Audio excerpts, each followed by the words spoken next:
తొందరగా కష్టపడుతూ ఉన్నారు. ఇప్పుడు అంటే ఇంకా 17 tons వచ్చేసింది 100 ఆల్రెడీ చేసి వచ్చింది.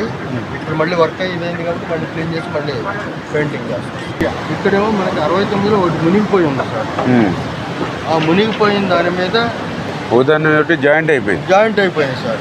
అవతల ఇంకోటి ఉంది సార్, అది కూడా సార్, అది కూడా కింద పడి ఉంది. దాని మీద కూడా ఎక్కువ ఉంది. ఇది తీస్తే కానీ మిగతా తీయడానికి లేదు సార్. ఇది తీయాలి, ముందు ఇది తీయాలి సార్. కట్ చేసి పడేయడం అంతే. ఈ నీళ్ళు అంటే ఇవి పైన అంటే కట్ చేస్తారు, నీళ్ళలో కట్ చేసేది వాళ్ళు చేయగలరు అంతే. అది మామూలుగా అలా వచ్చి పడింది అంటారా, లేకపోతే 3 కలిసి వచ్చినట్టే లింక్ చేసే ఉన్నాయి సార్. లింక్ చేసి ఉన్నాయి. ఉదాహరణకి వచ్చేటప్పుడు ఫోటోలు నేను అదే చెప్పిన దగ్గర ఉన్నాయి సార్.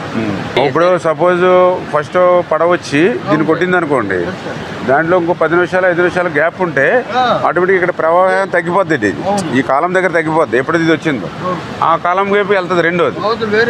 అలా వెళ్ళకుండా ఒకసారిగా వచ్చినట్టే లంకే ఉంది, అటు ఇటు పోకండి. రేపే చూసండి, అదే వీలైనంత రేపే ఎర్లీ అవర్స్ లో మొదలు పెట్టండి. రేపు ఏదో రకంగా క్లియర్ చేయాలి. మీకు ఎఫెక్ట్ ఎక్కువ పెట్టండి. మొన్నటి వరకు సార్ వాటర్ 5 వరకు ఉండే సార్. అంతే కదా సార్, వెలాసిటీ ఎక్కువ ఉండేను, ప్లస్ 11 lakhs ఉండే కాబట్టి కిందికి దిగిపోయింది వాటర్. 2 lakhs దీంట్లోకి లాగడం అయితే దీనికి ఆపోజిట్లో పెడతారు. ప్రకాశం బ్యారేజీ ముప్పు పెట్టాలి, ఈ యొక్క ప్రభుత్వానికి ఊపిరి సలపనివ్వకుండా సమస్యలు సృష్టించాలనేటువంటి ఒక కుట్రతో ప్రయత్నం ఉన్నట్టుగా కనపడుతోంది. పడవలు ఢీకొట్టి దెబ్బతిన్నటువంటి కౌంటర్ వెయిట్స్ ఏవైతే 3 కౌంటర్ వెయిట్లు ఉన్నాయో చాలా సమర్థవంతంగా, ఎందుకంటే 15-18 రోజులు సమయం పట్టేటువంటి ఆ కౌంటర్ వెయిట్స్ని కేవలం 5 రోజుల్లోనే మరి మా ఇంజనీర్లు అదేవిధంగా కన్నం నాయుడు గారు వీళ్ళంతా ఒక టీముగా వర్క్ చేసి ఆ 17 టన్నులు కూడా కాంక్రీట్ దిమ్ముతూ ఉంటే అట్లా డిలే అవుతుందని వాళ్ళ టెక్నాలజీని ఐరన్ను కూడా ఉపయోగించి సేమ్ అదే వెయిట్ని క్లియర్ చేసి వితిన్ 5 daysలో అమర్చేశారు. కానీ వైసీపీ కుట్రతో ఏదైతే పడవలు ఏదైతే ఉన్నాయో వాటిని వెలికి తీయాలంటే చాలా ఇబ్బందిగా ఉన్నటువంటి పరిస్థితి. ఆ రోజు కూడా 3 బోట్లు కూడా కలిసి వచ్చినాయి అని చెప్పి కొంతమంది వీడియోస్ కూడా పెడుతూ ఉన్నారు. అంటే ఇది ఉద్దేశపూర్వకంగానే కుట్రపూరితంగానే, ఎందుకంటే ఒక 40 టన్నులు ఒక పడవని 3 పడవలకు మిక్స్ చేసి 120 టన్నుల వెయిట్ని ఒకేసారి ప్రకాశం బ్యారేజ్ మీదకి, అది కూడా పీక్ స్టేజ్లో 11,40,000 క్యూసెక్కుల నీరు వచ్చేటువంటి సమయంలో పంపించారని అంటే నిజంగా ఎంత కుట్ర, మాకు కూడా ఎంత బాధ ఆవేదన, ఒక రైతు బిడ్డగా కూడా.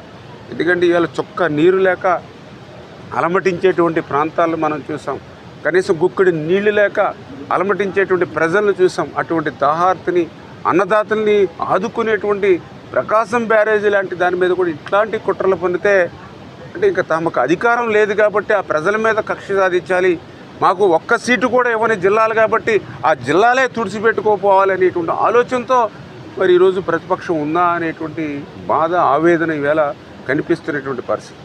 అటువంటి కక్ష ఏదైనా ఉంటే పార్టీ పరంగా మా మీద చూపినా పర్వాలేదు, కానీ ప్రజల మీద చూపించేటువంటి విధంగా ఇలా 100 సంవత్సరాలు ప్రజలకి సేవలు అందించేటువంటి బ్యారేజీల మీద చూపిస్తే ఈ రాష్ట్రం ఏమైపోతుంది, రేపు తెలుగు జాతికి ఏమైపోతుంది. 120 టన్నుల వెయిట్ను ఒకసారి పంపించిన దాని మీదే ఇంత పెద్ద ఎత్తున డ్యామేజ్ జరిగినట్టుగా కనిపిస్తున్నటువంటి పరిస్థితి. అంటే నిజంగా అది కౌంటర్ వెయిట్ను కాకుండా ఏదైతే ఆ స్ట్రక్చర్ని కనుక తగిలి ఉంటే ఆ స్ట్రక్చర్ ఎఫెక్ట్ అవుతే నిజంగా ఈ యొక్క 2-3 జిల్లాలు కూడా తుడిచిపెట్టుకుని బంగాళాఖాతంలో కలిసిపోయి దివిసీమ కంటే కూడా ఎక్కువ నష్టం జరిగేటువంటి పరిస్థితి దుస్థితి ఉంటుంది.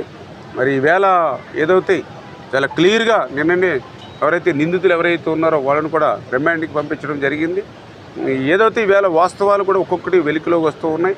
చాలా క్లియర్గా ఎవరైతే రామ్మోహన్ మరి ఆయన తలసర రఘురాముకి మేనల్లుడు దగ్గర రిలేషన్ అని చెప్తూ ఉన్నారు, ఎవరైతే ఆయన ఉషాద్రి ఎవరైతే ఉన్నారో పక్క వైఎస్ఆర్సీపీ నాయకులు వాళ్ళందరూ కూడా గతంలో అక్రమంగా ఇసుకను ఉపయోగించేటటువంటి పడవలని చెప్పి స్థానికులు చెప్తున్నటువంటి పరిస్థితి. ఇందా ముఖ్యమంత్రి గారు కూడా చాలా క్లియర్గా చెప్పారు, ఈవేళ ఎవరైతే నేరస్తులు ఎవరైతే ఉన్నారో రాజకీయ ముసుగులో వస్తూ ఉన్నారు ప్రజల దగ్గరికి, నేరస్తులుగానే చూస్తామని ఇందాక ముఖ్యమంత్రి గారు చెప్పారు. ఖచ్చితంగా రేపు తెలుగు రాష్ట్ర భవిష్యత్తు చూస్తా, ఏదైతే తెలుగు ప్రజల భవిష్యత్తు చూస్తా ఆ నేరస్తులుగానే శిక్షిస్తామనే విషయాన్ని కూడా తెలియజేసుకుంటూ